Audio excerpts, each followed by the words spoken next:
Agarra palomitas, manta y enciende todas las luces porque esto empieza.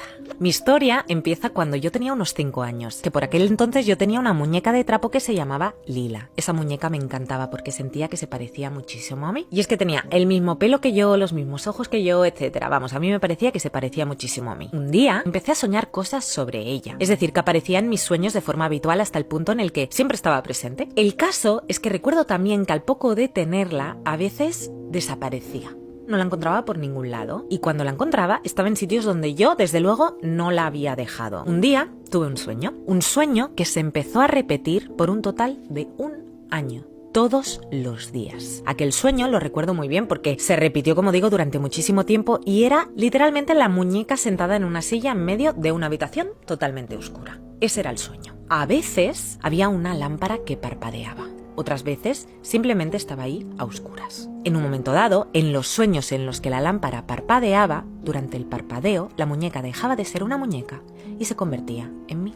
De repente, era yo la que estaba sentada en esa silla a oscuras. ¡Tétrico! Bueno, pasado el tiempo, porque cada vez que iba soñando era como si la historia del sueño fuera avanzando, cuando parpadeaba esa luz y se convertía la muñeca en mí, yo hablaba y decía: no le hagas caso, no le hagas caso. De repente dejé de tener ese sueño que, como os digo, duró 1 año. Pasaron unos 2 años y yo ya tenía unos 7 u 8 años, que pasó algo nuevo que antes nunca había pasado. Es que empecé a escuchar a la muñeca hablar, pero mientras estaba despierta. Al principio era algo que podía decir que me había parecido, ¿no? Ay, me ha parecido escuchar a la muñeca hablar, pero no será. Pero según avanzaban los días, me quedaba claro que esa muñeca hablaba. 100%. La podía escuchar perfectamente. Ahí sí que sentí miedo. Un miedo real que me hizo decidir guardar la muñeca en el trastero que teníamos en el piso de abajo. La encerré en un armario que ni se usaba y no lo volví a abrir hasta 3 años después. Había olvidado prácticamente esa muñeca y el por qué le tenía miedo. Pero un día volví a bajar al trastero porque me regalaron una bicicleta y la guardábamos ahí y de repente recordé la muñeca y me pregunté qué habría sido de ella. Abrí el armario con curiosidad y valentía, diría yo. Y lo que vi me marcó para siempre.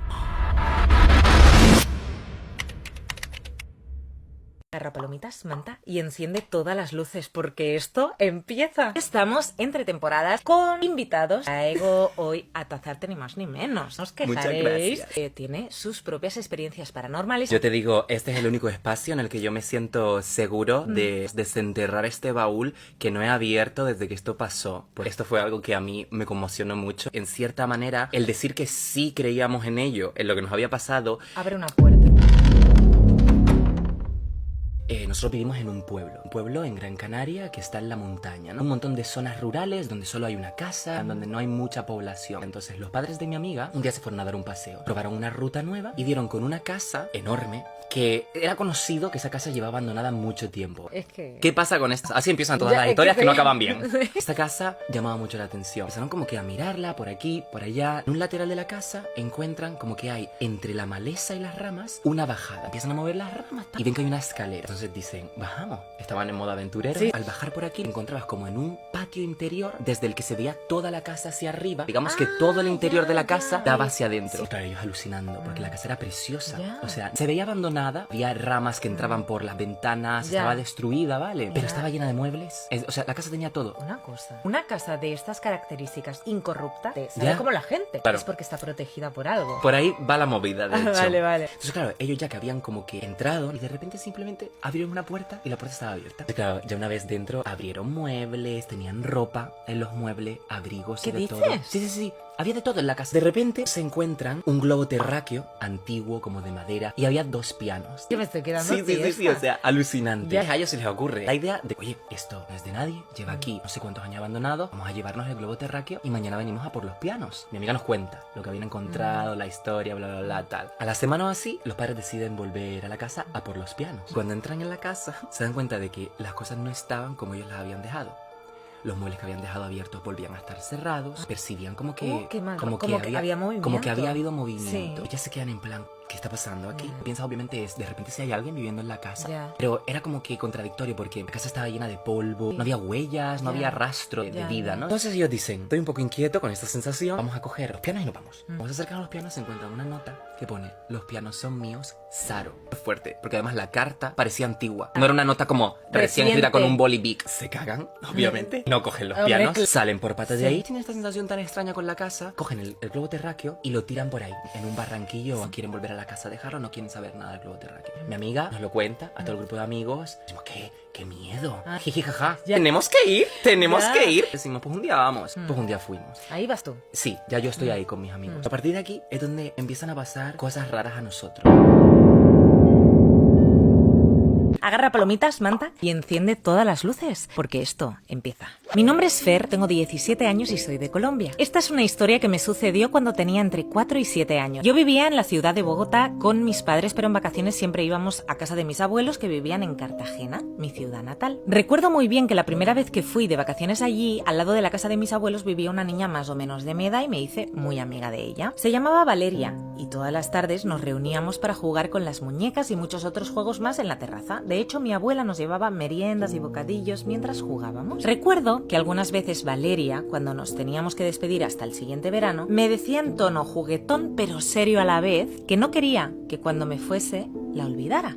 Yo le respondía que no la iba a olvidar nunca, que me lo pasaba genial con ella y deseaba siempre que llegaran de nuevo las vacaciones. Tiempo después, me tuve que mudar de ciudad y se nos hizo mucho más difícil ir de vacaciones a Cartagena y ya nunca volví a ver a Valeria. Y pues ya imaginarás el berrinche que se comieron mis padres. Es que claro. Entonces eso, hace poco cumplí 17 años y por fin pudimos ir a visitar a mis abuelos a Cartagena. Y al llegar me bajé del coche y vi la casa de al lado, la de mi vecina, la cual se veía un poco deteriorada, como abandonada. Entonces me dio pena pensar que ya no vivieran allí, porque le tenía gran ilusión al reencuentro con Valeria. Además, yo recordaba esa casa con mucho color y vida, y era triste verla como dejada. Total, que entramos a casa de mis abuelos y después de un rato decidí preguntarle a mi abuela que qué había pasado con aquella niña que vivía al lado, con la que solía jugar. La respuesta de mi abuela me dejó muy desconcertada. Me dijo, ¿de qué niña hablas, cariño? Si en esa casa nunca ha vivido nadie y tú no jugaste nunca con ninguna niña aquí. Yo, flipando, incluso pensando que me estaba vacilando, le empecé a explicar todo a mi abuela, cómo yo jugaba todos los días, cómo ella de hecho nos traía la merienda y cómo se quedó a dormir muchas noches, etcétera. Pero nada, ella me decía que yo siempre jugaba sola, que nunca tuve una amiga y menos que viviese al lado. Ahí ya me rayé porque conozco a mi abuela y sé que me hablaba en serio. Me puse a pensar que quizá al ser más pequeña lo hubiera creado todo en mi mente, pero es que no me convencía eso. ¿Quién era aquella niña? ¿Y con quién jugué durante 4 años allí?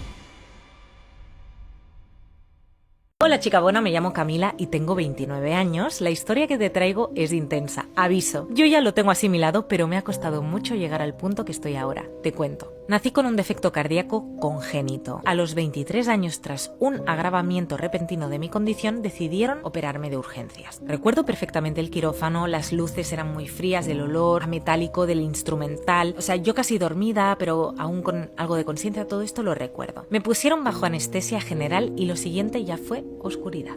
Aunque la oscuridad duró poco. De repente era todo luz. Hoy vamos a leer sobre una experiencia cercana a la muerte. De repente era todo luz, pero no la típica luz del final del túnel que describen en los relatos cliché de experiencias cercanas a la muerte. Era una luz quieta, densa, muy blanca. Solo sentía paz.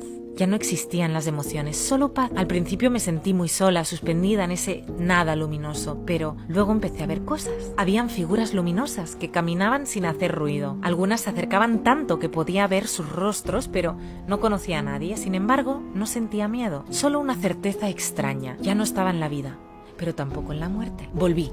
De repente en la UCI, pero no en mi persona. Espérate.